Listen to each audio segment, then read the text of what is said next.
What should shock you more? That Charlie Kirk was assassinated, or that thousands of Americans celebrated his murder like it was entertainment? This is Sherry Burgraff from Arise and Shine podcast. To Charlie Kirk's wife, I want to say you and your children have my deepest sympathy. You are not alone in your grief.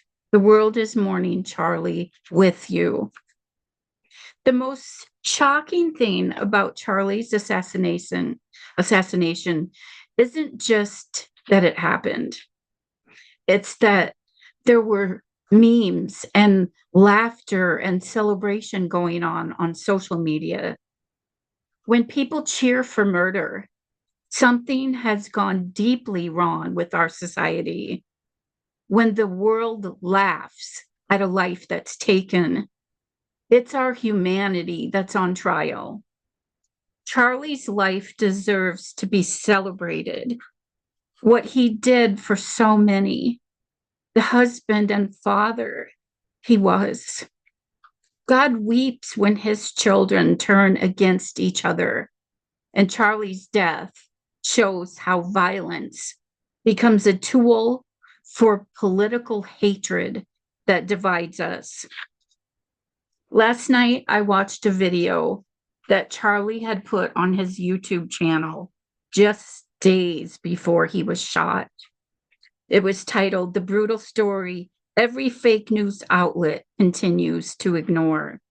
I'll put the link to his video in the comments.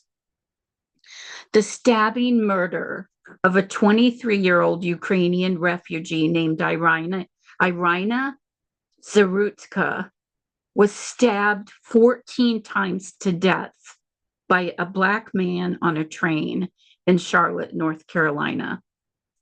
The left is doing everything they can not to talk about it.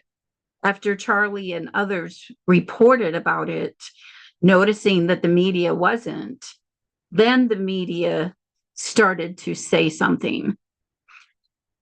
The media is very uncomfortable about the story about Charlie and the story about the Ukrainian white woman.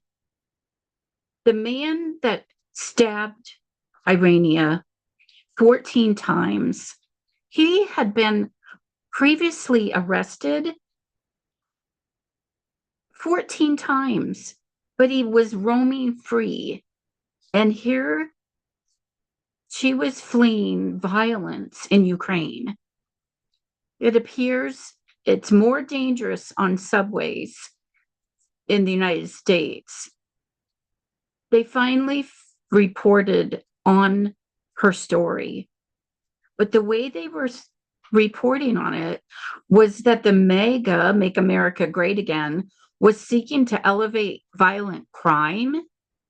How did the violent stabbing death of an innocent white woman on a subway become about MAGA influencers? I'll tell you how. Just like the news reported Charlie's assassination, political murder is just another headline that's being treated as political violence and entertainment, and enemies as objects rather than human beings. This goes far deeper than partisan disagreement that can be settled through violence. And there is a new wave that is being revealed through all of this, where society has an appetite for violent solutions. The rules of civil life, debate, mutual recognition, the dignity of human life have eroded to the point where Charlie's death is being celebrated by some on social media, perpetrated by the media. This should not be so. When a Ukrainian refugee survives war zones, only to be murdered on an American train, and a conservative voice is assassinated on a college campus, you're not witnessing random violence. You're witnessing a system at work. Here is how they're doing it. As a survivor of government mind control programs, I can tell you, you're watching the same techniques, only they're being used on an entire nation. And most people don't even realize it's happening.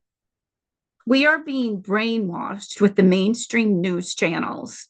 It's a distraction, it's a trick. It's no different than the mind control that I and many survivors were subjected to in the MK Ultra mind control projects. Only it's happening right before our eyes. The left versus right is being deliberately manufactured and manipulated to distract ordinary, everyday people like you and I. It's tactical, it's psychological, and they are isolating a targeted audience, feeding you outrage, creating a tribal us versus them identity. And the trick is to keep the public at each other's throats while power and profit remain all a production from the elite CEOs that control us. The three-step process in radicalization that is being used to get everyday people like you and I to slide into dehumanizing attitudes and violent actions are: number one, isolation, social and informational isolation from people who disagree, a social calculus that says, don't interact, don't date, don't work with them. This mirrors the classic cult entry behavior that I was a part of. Number two, echo chambers. Algorithms and curated feeds serve up more of what enrages users on purpose, concentrating rage and confirmation biases until it becomes a self-sustaining loop. The third one, they're feeding a tribal script. Every issue is reframed as a cosmic battle, like good versus evil, creating moral license for increasingly extreme attitudes, including justifying and celebrating violence. These three steps are not accidental byproducts of technology. They are an engineered social process that converts citizens into hostile tribes. The mainstream media's role is to target outrage because that's what sells. Facts are boring to people. Outrage is more likely to be sold and watched. Curated extremism. Newsrooms prioritize the most extreme clips to maximize attention. The nightmare reel. Selective narrative.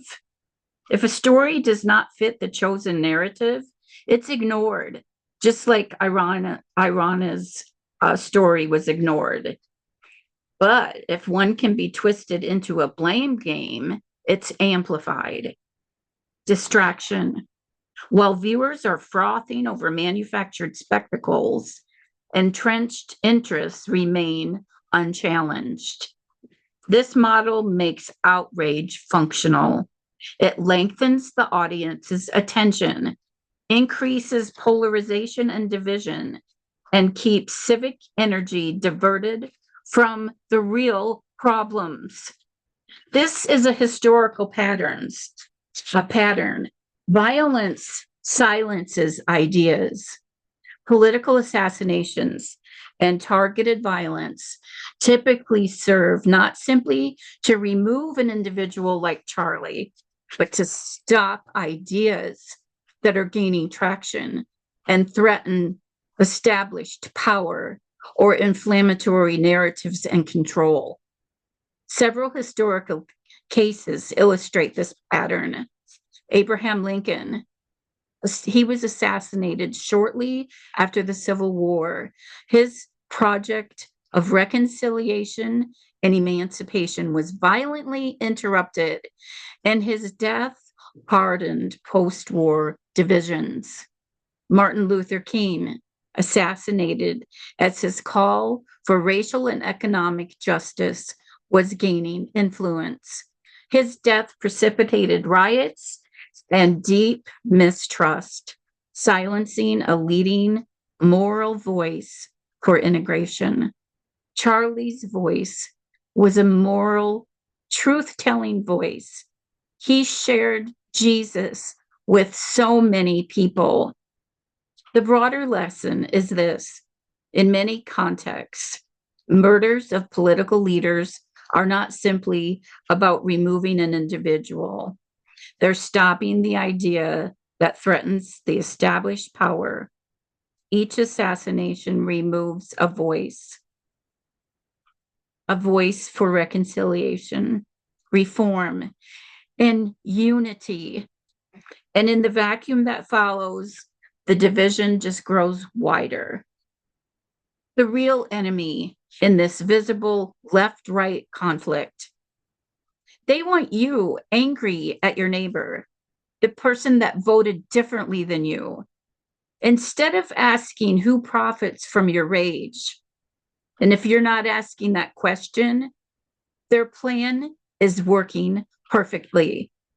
The real enemy is the visible in this invisible left-right conflict. It is a theater that benefits a narrow set of entrenched actors, covert elites, media conglomerates, mega donors, corporate executives who profit regardless of which political faction wins. These actors underwrite political narratives on both sides and benefit from the perpetuated division. Division distracts the public from systemic issues, the infrastructure neglect, unequal political influence, policies, while preserving the elite control. Tribal politics and manufactured outrage are efficient tools for maintaining power, maintaining control, and keeping citizens and neighbors that are just the same as you and I, angry and violent towards each other, not even demanding accountability from those who are benefiting. Those in power profit when we are fragmented and divided.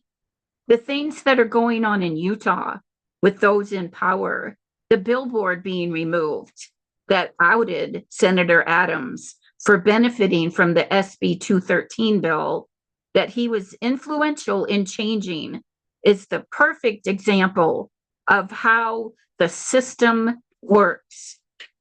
How do these pieces fit together? These psychological operations, isolation, echo chamber, tribal script, media incentives, outrage over nuance. These elite incentives, profit and control, form this interactive system. It's the same system that did mind control projects. This system converts ordinary citizens into participants in their own manipulation. When a public assassination occurs within this ecology, the reactions are predictable. Tribal members celebrate, oppositional members denounce, and neither side engages deeper into the question of why dehumanization occurs or who is benefiting from all of it. Our path back to unity and sanity is clear. We're living in a time when good is called evil and evil is called good, and the machinery designed to divide us is operating in plain sight. It begins when we refuse to be manipulated. We refuse to allow the media to manipulate our minds, tell us what to think, control us, how to do left versus right. We can stop looking at left and right and look at our neighbors, the people that even voted differently than us, through the lens of God, how he sees us, the human beings that he created us to be, instead of looking at them as through the lens of partisan propaganda. Remember that every person we encounter has the same basic human needs. We all share them: safety, belonging, love, dignity. We must stop letting algorithms, outrage merchants, and this political theater tell us who our neighbor is and who to hate. Violence and tribal hatred are not the natural condition of humanity. They are manifestations of a fallen, evil world. They thrive where love, justice, and truth are absent. If we withdraw our participation from the outrage machine and choose instead to recognize that every person is created in the image of God, we can starve that cycle of dehumanization. We must see people through God's eyes, endowed with worth, valuable, lovable, without conditions. Jesus himself modeled this when he said, "Love your enemies and pray for those who persecute you." Paul reminded us, do not be overcome by evil, but overcome evil with good. These are not just mere ideals. They are the way forward if we are to break free from this culture of violence and division. The call is not to disengage, but to do the right thing. Care for the vulnerable. Weep with those who weep. Tell the truth. Refuse to dehumanize. Build bridges. Others are building walls. Every act of kindness, every act of love, and every act where we refuse to participate in hatred is an act of resistance against the power and control that profits from this division. Today is my birthday, and I took the time to talk about this because Charlie's life deserves to be celebrated. I celebrate Charlie's life on my birthday. Life is precious. Life is given to us by God. Charlie's life deserves to be remembered, not so much for the way it ended, for the way he lived as a husband, a father, a man who spoke truth to a lost and dying world. He stood for what he believed. Let us honor him and reject celebrating evil and violence. Let's choose love instead of hate, truth instead of propaganda, and unity instead of division. It is the promise of Christ himself that shines a light in the darkness, and darkness cannot overcome the light of Christ. Political systems will rise and fall. Media storms rage and fade, but the love of God in Christ endures forever. If we live out that love, seeing each person as a human being, refusing to be divided, shining as witnesses of a better kingdom that Jesus came to establish, much better than this temporary earthly world. We can stand firm, having compassion and speaking truth. Let us choose today not to be overcome by hatred or manipulated by fear, power, and control that the media is having over us, trying to have over us. Let us live as Christ calls us to, loving God, loving our neighbor as ourselves, becoming peacemakers in a world desperate for peace. Let us honor the Ukrainian white woman's life also. That is how we should live. That is how we reclaim our shared humanity. That is how we find the hope of Christ, even in the face of violence and division. Thank you for listening. This is Sherry. God bless you. This is a Rise and Shine podcast.